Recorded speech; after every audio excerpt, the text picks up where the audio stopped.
네, 오늘은 은혜를 아는 사람이라는 제목으로 하나님 말씀 증거하도록 하겠습니다.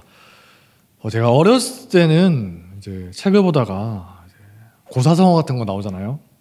도무지 이해가 되지 않던 그런 사자성어가 있었어요. 정확하게 말하면 이제 오자성어인데, 나이가 들면서 이제 조금씩 깨달아가는 그런 말이 있습니다. 어르신들은 아실 거예요. 수청무대어라는 말이 있지 않습니까? 무슨 말이냐? 물이 너무 맑으면, 물이 지나치게 맑으면 큰 물고기가 살 수가 없다는 말이에요. 중국이 옛날에 제일 고칠 썩였던 게 뭡니까? 국경 지역에 사는 여러 이민족들, 자기들은 이제 오랑캐라고 부르죠. 우리도 뭐 동이족 이렇게 불렀는데, 한나라 때 이제 반초라는 사람이 국경 지역에 부임을 하는 겁니다. 엄청 많은 이민족들이 있었나 봐요. 한 50개 나라를 복속시켜서 정말 잘 다스려요. 이제 이 사람이 나이가 들지 않습니까? 후임자가 오는 겁니다. 훨씬 젊고 또 패기 넘치는 사람이었겠죠. 반초가 가만히 보니까 이 사람이 이대로 가면 좀 문제가 있을 것 같다. 그래서 충고를 해주는 거예요. 당신은 좀 성격이 너무 엄격하고 조급한 것 같습니다. 물이 너무 맑으면 큰 물고기가 살 수 없는 것처럼 사람이 너무 엄격하게 살피면 주변 사람과 화합을 할 수가 없습니다. 그러니까 작은 과실에는 관대하게 대하고 대범하게 다스리면 잘 될 겁니다. 후임자가 새겨들었을까요? 그럴 리가. 한낱 오랑캐 따위들에게 내가 관용을 베풀 이유가 대체 무엇이냐? 이제 대한제국의 총독에게는 있을 수가 없다는 거죠. 그래서 이제 충고를 무시하고 엄격하게 다스리기 시작한 결과 몇 년도 안 돼서 여기저기서 반란이 일어나고 이제 엉망이 되어버렸다는 그런 고사가 있습니다. 제가 어렸을 때 수청무대어라는 말을 보면서 굉장히 불만이 많았어요. 대놓고 좀 흐리게 살자 이거잖아요. 10대, 20대 때 이런 말을 보고도 그렇죠 하면서 고개를 끄덕이는 사람이 있으면 가슴이 뜨겁지가 않은 사람이에요. 사람이 그래도 깨끗해지려고 해야죠. 어떻게 더러운 걸 용납할 수가 있습니까? 조그만 흠도 용납하지 않고 또 사사건건 걸고 넘어지는 게 그게 이제 젊은 사람의 혁이지 않습니까? 어릴 때부터 막 진작부터 막 수청무대어 뭐 그럴 수도 있죠. 이러고 있으면 싹수가 노란 거예요. 어릴 때는 누구나 의롭고 깨끗한 거를 동경하고 또 추구하는 게 바람직한 자세겠죠. 젊은 사람은 특권이지 않습니까? 그런데 이제 10대, 20대, 30대, 40대, 뭐 50대, 60대 어르신들도 계신데 살아가면서 점점 깨닫는 겁니다. 누구도 그렇게 살 수가 없구나. 성경이 말한 것과 같아요. 의인은 없나니 하나도 없도다. 일단 그렇게 깨끗한 사람이 없다는 겁니다. 만약에 자기가 나는 그렇게 깨끗하다 이렇게 말한 사람이 있으면 지독한 거짓말쟁이거나 정말 지독한 위선자라는 거예요. 그런 인간은 없어요. 수청, 지극히 맑은 인간 하나님 앞에서 존재할 수가 없다는 겁니다. 문제는 뭡니까? 자기 자신도 그렇게 살지를 못하면서 다른 사람을 향해서 너 그렇게 못 사냐? 그렇게 살 것을 요구하고 그런 기준을 자꾸 들이대는 게 문제라는 거죠. 무슨 사건이 터지면 우리나라에 자주 소환되는 그런 말 있지 않습니까? 내로남불이다. 현대인의 고사성어예요. 내가 하면 로맨스고 남이 하면 불륜이다. 자기 하면 로맨스라는 거죠.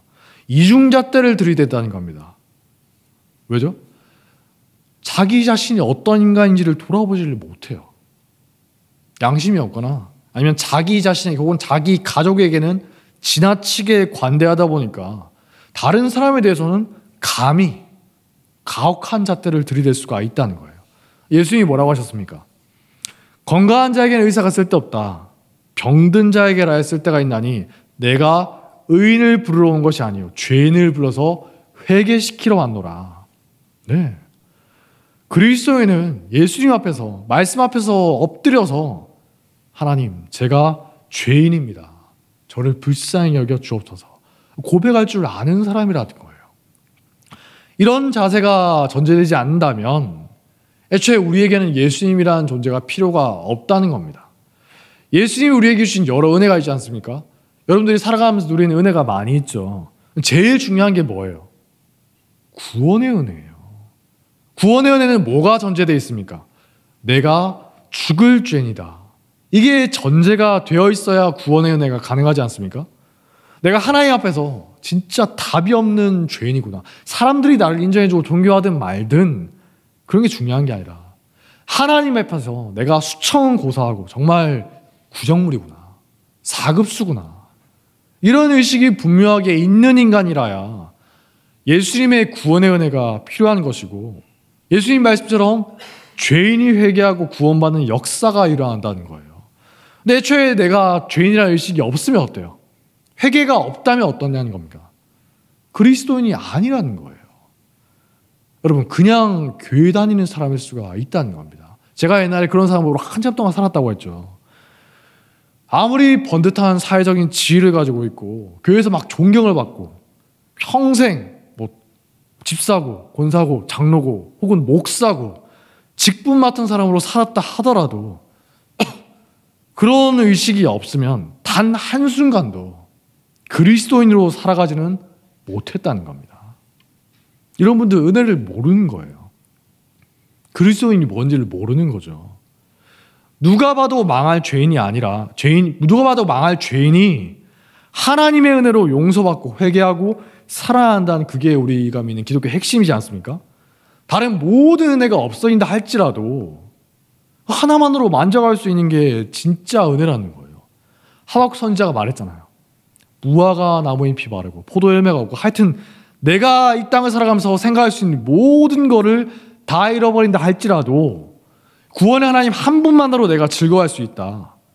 그게 기독교가 세상과 차별화되는 진짜 은혜고 모든 은혜의 근본이라는 거예요. 다른 모든 걸 가졌다 할지라도 이게 없으면 아무 의미가 없다는 겁니다. 출발점이라는 거죠. 이게 기독교고 그리스도인이라는 거예요. 세리와 바리새인 비유가 잘 보이지 않습니까? 세리는 어떻습니까? 자기가 죄인인 걸 자기 스스로가 너무나 잘 알고 있어요. 로마의 앞잡이로 살면서 사람들을 막 뜯어먹고 말씀대로 살지도 못하고 근데 그 마음 안에 어떻습니까? 하나님을 향한 간절한 마음이 있어요. 주님, 제가 죄인입니다. 저를 불쌍히 여기소서. 감히 고개를 들어서 하늘을 쳐다보지도 못하고 가슴을 치면서 회개하면서 기도를 하는 겸손한 마음이 있다는 거죠. 반면에 바리새인은 어떻습니까? 항상 남을 향해서 정죄하고 비판하고 판단을 하죠. 자기 자신은 돌아볼 줄 몰라요. 기껏 자기 자신에 대해서 생각한다는 게 어떻습니까? 자기 자신을 의인으로 여기고 있죠. 자기 자랑을 하는 거예요. 교회에서도 자기 자랑 은근히 하는 사람들 있지 않습니까? 하나님 앞에서 죄인됨이 없다는 거예요. 겸손함이 없는 거죠. 회개도 없고 그러니까 하나님의 은혜가 필요가 없다는 겁니다. 사실상 예수님이 필요가 없는 분이에요. 오늘 우리가 함께 읽은 말씀에 다윗이 그걸 잘 고백하지 않습니까? 뭐라고 하고 있습니까? 12절과 13절을 함께 읽겠습니다. 시작. 수많은 재앙이 나를 둘러싸고 나의 죄악이 나를 덮침으로 우러러볼 수도 없으며 죄가 나의 머리털보다 많음으로 내가 낙심하였음이니이다. 여호와여 은총을 베푸사 나를 구원하소서. 여호와여 속히 나를 도우소서. 우리가 다윗에 대해서 오해할 때가 많아요. 하나님의 마음에 합한 자였다. 밧세바 사건을 제외하면 죄와는 인연이 없는 사람이었다. 이상적인 사람이었다. 착각한다는 겁니다. 다윗의 고백을 보니까 어때요? 무수히 많은 죄를 지은 사람이다. 우리와 성정이 같은 연약한 인간이라는 겁니다. 오늘 말씀 외에도 시편 곳곳에서 다윗의 고백이 나옵니다. 25편 7절 여호와여 내 젊은 시절의 죄와 허물을 기억하지 마시고 주의 인자하심을 따라 주께서 나를 기억하시되 주의 선하심으로 하옵소서. 32편 1절 허물의 사함을 받고 자신의 죄가 가려진 자는 복이 있도다. 69편 5절 하나님이여 주는 나의 우매함을 아시오니 나의 죄가 주 앞에서 숨김이 없나이다. 주 만군의 여호와여 주를 바라는 자들이 나로 인하여 수치를 당하게 하지 마옵소서. 이스라엘의 하나님이여 주를 찾는 자가 나로 말미암아 욕을 당하게 하지 마옵소서. 어린 시절부터 너무나 많은 죄를 지어서 죄가 머리털보다 많아서 셀 수가 없다는 거예요. 자기가 지은 죄들을 가만히 생각하다 보니까 진짜 내가 왜 그랬을까? 낙심할 정도라는 거예요. 여러분 중에 자기 죄를 생각하면서 막 낙심하는 그런 분이 계십니까? 우리도 어때요? 이전에 지었던 그 많은 죄들 가만히 있다가 막 갑자기 어느 순간 떠오를 때가 있죠. 누가 보지도 않는데 막 얼굴이 뜨뜻해질 때가 있어요. 근데 사람 속을, 머릿속을 볼 수가 없는 게 정말 다행이지 않습니까? 자려고 누웠다가도 과거의 그 수치스러운 죄악이 떠오르면 막 이불을 차면서 내가 왜 그랬을까? 후회가 된다는 거예요.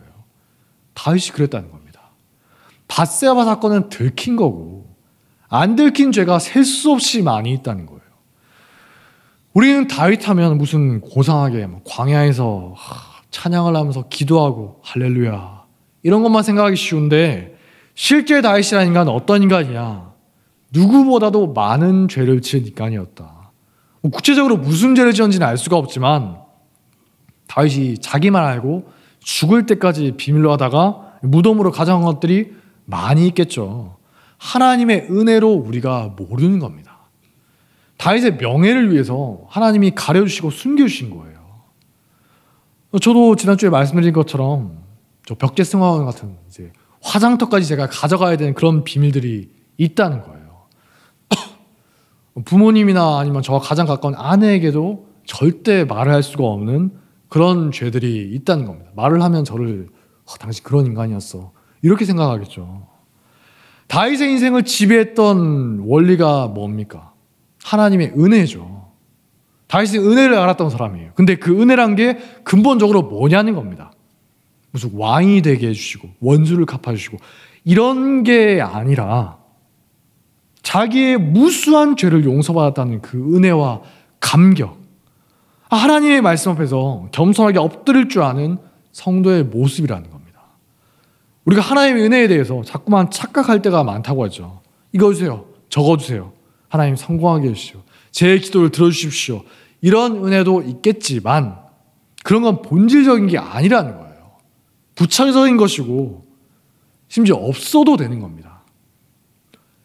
이 죽을 죄인을 불쌍히 여기셔서 용서하시고 구원하시고 또 써주시는구나, 이 사실에 진심으로 감격하느냐는 겁니다. 이 기쁨을 아시느냐는 거예요. 저는 평생 잊을 수 없는 순간이 그런 기억이 있어요. 여러분들 중에도 그런 기억을 가진 분이 계신지 모르겠지만 정말 강렬했던 기억입니다. 제 인생에서 가장 벅찼던 순간이고 기쁨과 감격으로 넘쳐났던 시간이에요. 이 땅에서 제가 잠시 천국을 체험했던 적이 있습니다. 죽기 전에 다시 한번 그런 순간을 체험하는 은혜가 있으면 좋겠어요. 무슨 환상을 보고 그런 게 아니라 제가 주님 앞에 정말 엎드려서 회개했던 때가 있습니다.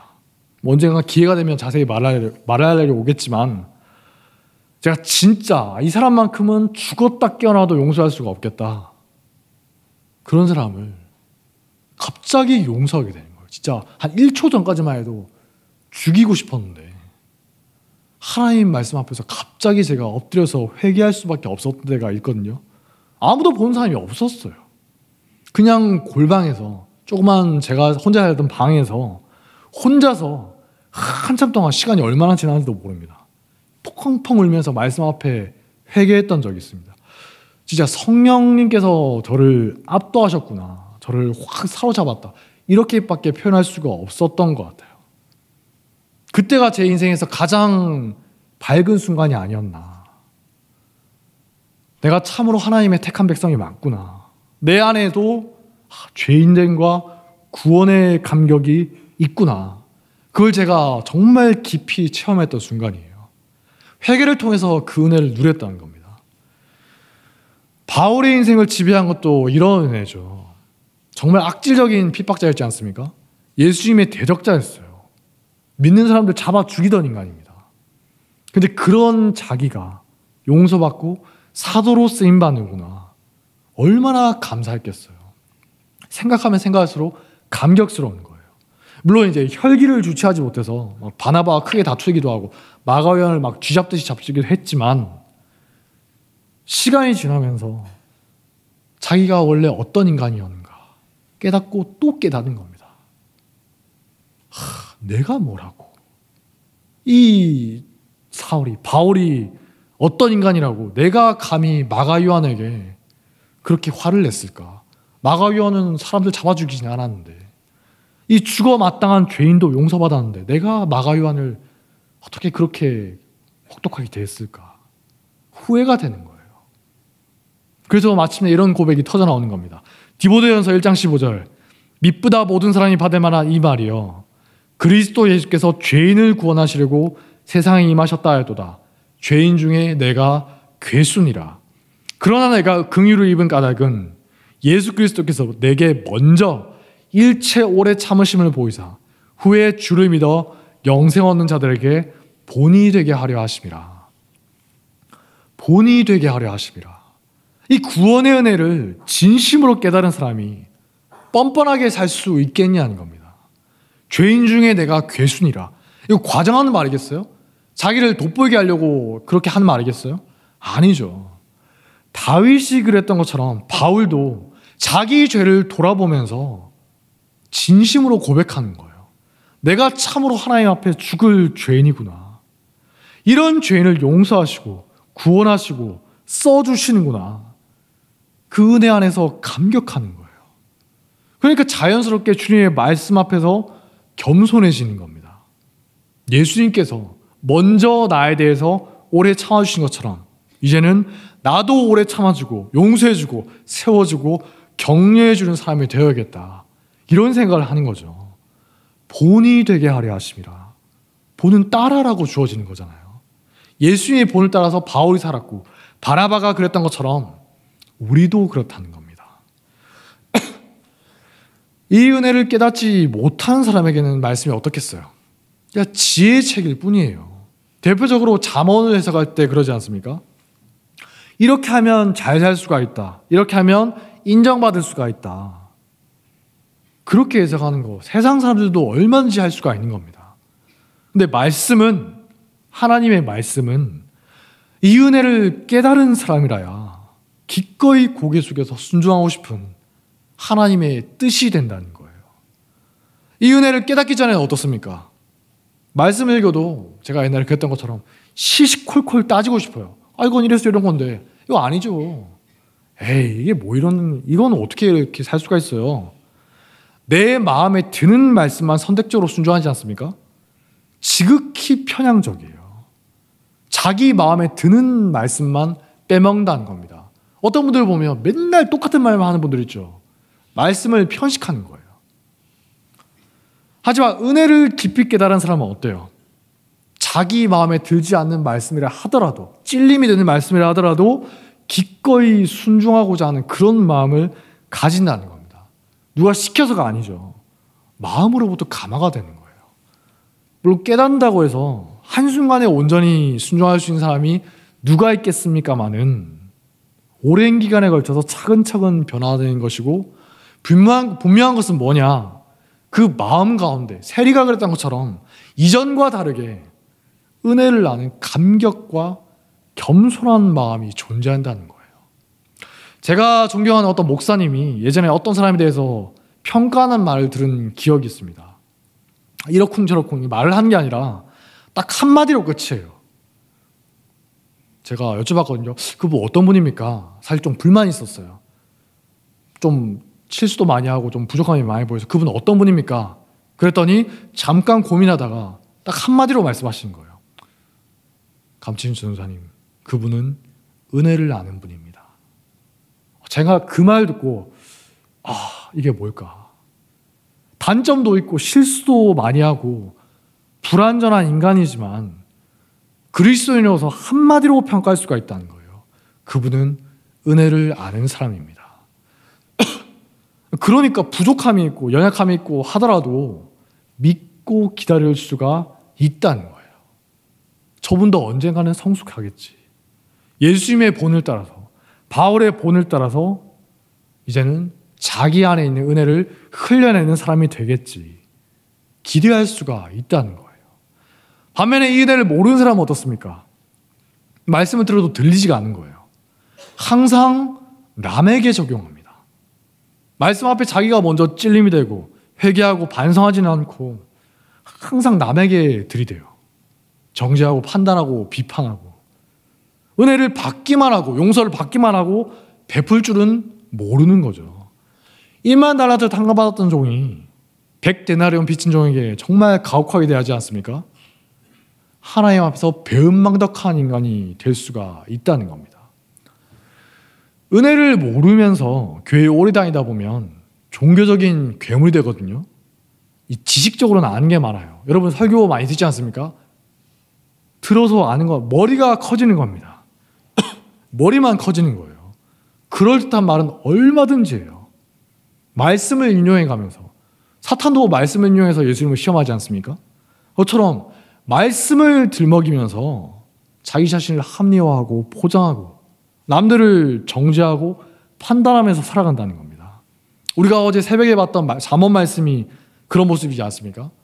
잠언 26장 18절 횃불을 던지며 화살을 쏘아서 사람을 죽이는 미친 사람이 있나니 자기의 이웃을 속이고 말하기를 내가 희롱하여노라. 장난이야. 그런 자도 그러하니라. 거짓말하는 자는 자기가 해친 자를 미워하고 아첨하는 입은 패망을 일으키느니라. 은혜를 모르는 자를 조심하시기 바랍니다. 혹시 내가 은혜를 모른다, 방금 말한 은혜를 모르고 있다, 하나님께 깨닫게 달라고 간절하게 구해야 한다는 거예요. 다른 거 구할 필요 없어요. 이거 하나 알게 해달라고 정말 간절하게 구해야 합니다. 교회 가운데 은혜를 아는 사람들이 모여 있으면 그래도 극단적으로 가지는 않아요. 다 죄인이잖아요. 다 용서받았잖아요. 그런 의식이 있어요. 사도 바울이 마가 요한을 막 쥐잡듯이 잡지 않습니까? 감히 마가 요한에게 호통치고 정죄했다가도 나중에 자기 자신을 돌아보고 반성하지 않습니까? 내가 뭐라고 감히 그랬을까? 그것처럼 교회 안에도 다툼이 있고 미움이 있을 수가 있죠. 그러다가도 내가 뭐라고 이런 설교 말씀 듣거나 기도하거나 혹은 혼자서 성경 말씀 읽을 때 말씀 앞에서 풀어지는 일들이 있다는 거예요. 그 안에 은혜를 아는 마음이 있으면, 용서받았다는 감격이 있으면 말씀 앞에 겸손해져서 화해가 이루어지고 그래도 하나의 교회로 우리가 이루어져 갈 수가 있다는 겁니다. 근데 은혜를 모르는 사람이 있으면 답이 없어요. 특히 이제 교회를 오래 다녔다거나 직분을 맡은 사람이, 중직자가 은혜를 모르면 진짜 골치가 아픕니다. 제가 이제 사역자로 올해 좀 그래도 한 10년 가까이 생활을 했고, 또 이제 여러분들의, 우리 교회 밖에 있는 분들의 그런 이야기들을 듣지 않습니까? 사람 때문에 너무나 크게 상처를 받고 교회를 떠나거나 깊은 내상을, 영적인 내상을 입고 살아가는 분들의 이야기 들어보면 교회 안에도 영적인 소시오패스들이 있어요. 소시오패스가 뭔지는 아시죠? 사이코패스는 공감 능력이 없는 겁니다. 소시오패스는 좀 다른 거예요. 쉽게 말해서 어떤 나쁜 일이 있다고 하면 사이코패스는 그게 왜 나쁜 거예요? 모르는 거예요. 진짜 몰라요. 공감 능력이 없는 거예요. 이분들은 진짜 좀 불쌍한 겁니다. 소시오패스는 나쁜 건데 그래서 어쩌라고 이런 거예요. 제일 위험하고 악질적인 게 소시오패스예요. 알면서도 일부러 그렇게 하는 거예요. 왜냐? 그게 즐거우니까. 그게 자기의 이익이 되니까. 자기 이익이나 즐거움을 위해서 얼마든지 다른 사람을 이용하고 착취하고 괴롭힐 수가 있다는 거예요. 입만 열면 거짓말이 나와요. 거짓의 사람인 겁니다. 예를 들면 자기 즐거움을 위해서 형제자매를 팍 충동질하는 겁니다. 마음을 완전 희덕 뒤집어놔요. 그러고 나서는 나 몰라라 하는 거예요. 자기 목적을 위해서 형제자매를 이용해 먹어요. 교회 안에서 막 툭툭 던져대는 그런 말들 때문에 그 말 들은 사람이 너무나 한참 동안이나 괴로워하는데도 자기는 뒤에 숨어서 막 여러 사람을 부추기는 거예요. 교회 내에서 분란을 일으키게 하는 겁니다. 교회가 어려워지든 말든 자기 재밌으면 그만이라는 거예요. 그러면 자기는 쏙 빠집니다. 전형적인 소시오패스인 거예요. 혹은 성도들에게 씻을 수 없는 상처를 주고 막 폭언을 퍼부어요. 심지어 교회를 떠나게 한 후에도 자기는 아무렇지도 않게 웃으면서 교회를 돌아다닌다는 겁니다. 그러고서는 기도하고 예배하고 뭐 헌신한다고 하고 있고 화 있을진저. 하나님이 그 사람의 그 가증스러운 기도를 받으시겠습니까? 저주를 했지. 자기가 뭘 잘못했는지도 몰라요. 주변에서는 한숨만 쉬는 거예요. 어쩌면 알면서도 모른 척하고 있는 건지도 모르죠. 자기 이익이 안 되니까, 자기 평판에 해가 된다고 생각하니까. 하지만 하나님은 아신다는 겁니다. 죽으라고 기도하고 예배드리고 선교를 가봤자 하나님이 그걸 받으시겠냐는 겁니다. 제가 감히 장담하건대 절대 안 받으세요. 먼저 하나님 앞에 회개하고 상처를 준 형제자매에게 사과하지 않고서는 주님이 결코 그 예배와 기도를 받지 않으신다는 겁니다. 예수님이 말씀하셨잖아요. 그러므로 예물을 제단에 드리려다가 거기서 너의 형제에게 원망 들을 만한 일이 있는 것이 생각나거든 예물을 제단 앞에 잠시 두고 먼저 가서 형제와 화목하고 그 후에야 와서 예물을 드려라. 예수님께서 제자들에게 이르시되 실족하게 하는 것이 없을 수는 없지만 그렇게 하는 자에게는 화로다. 그가 이 작은 자 중에 하나를 실족하게 할진대 차라리 연자맷돌이 그 목이 베어서 바다에 던져지는 것이 나으리라. 은혜를 아는 사람은 감히 그렇게 못하죠. 하나님이 창조하시고 용서하시고 사랑하시는 하나님의 자녀인데 어떻게 그 사람에게 그렇게 하겠어요? 혹시 실수로 그렇게 해버렸다 할지라도 어때요? 말씀 앞에서 찔림이 된다는 거예요. 회개할 수밖에 없어요. 하지만 은혜를 모르는 자들은 그런 죄를 짓고도 회개할 생각이 없다는 겁니다. 그렇다면 종교적인 말로 때우거나 모른 척하는 거예요. 아무렇지도 않게 교회 안에서 웃으면서 살아가요. 말씀을 인용해서 막 사랑과 용서와 순종을 들먹이지만 자기 자신은 하나도 그렇게 실천할 줄을 모른다는 겁니다. 항상 받는 쪽은 자신이어야 돼요. 은혜 받고 용서받는 쪽은 자신입니다. 베푸는 쪽은 상대방이어야 하는 거죠. 자기 때문에 엄청난 상처를 받고 피눈물 흘리면서 제가 지금도 아는 그런 힘들게 살아가는 사람들이 있는데도 심지어 교회를 떠난 사람들이 있는데도 회개하기는커녕 웃으면서 아무렇지도 않게 살아가는 겁니다. 영적인 소시오패스들이죠. 은혜를 모르는 자들이에요. 그리스도인이 아닌 자들입니다. 직분자 중에도 그런 사람이 얼마든지 있을 수가 있다는 겁니다. 예수님께서 이런 영적 소시오패스들을 향해서 하신 유명한 말씀 있지 않습니까?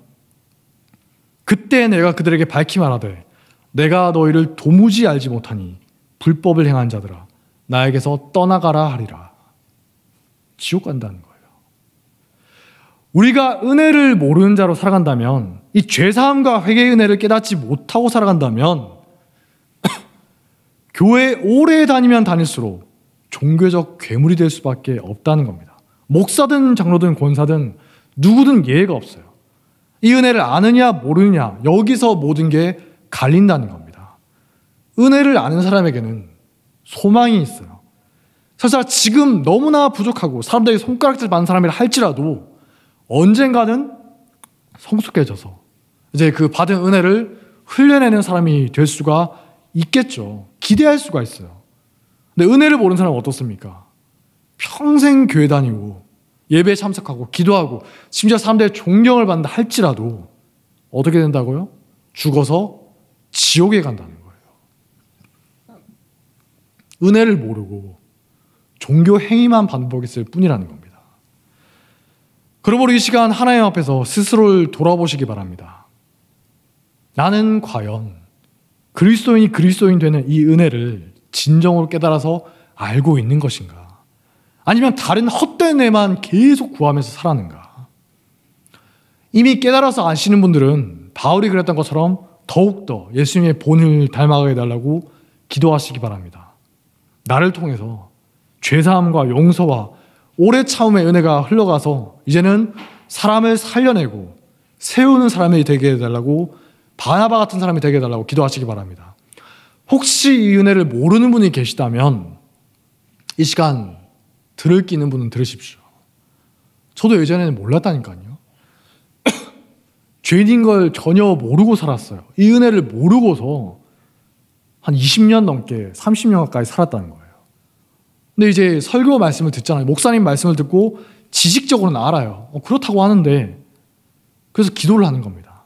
하나님, 그렇다고 하는데 솔직히 전혀 마음에 와닿지가 않습니다. 깨닫게 해주십시오. 죄인됨과 죄사함의 은혜를 체험하게 해달라고. 그렇게 기도를 간절하게 하지는 않았지만 마음에 와닿지가 않으니, 그래도 설교 말씀 들으면서 저게 맞다고 하면은 나는 기독교인이 아닌 것인데 이게 뭐냐, 간간히 하나님께 기도했는데 마침내 주님께서 깨닫게 해주셨을 때,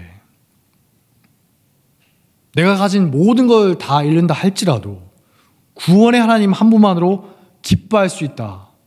하박국서의 말씀이 비로소 저의 말씀이 되었다는 겁니다. 여러분들도 주님께 간절하게 기도하시기 바랍니다. 다른 걸 위해서 기도하지 마시고 오직 이 은혜를 깨닫게 해달라고. 교회에 다니는 사람이 아니라 내가 죄인을 불러서 회개시키러 하느라 예수님의 은혜가 필요한 사람이 되게 해달라고, 그리스도인이 되게 해달라고 기도하시기 바랍니다.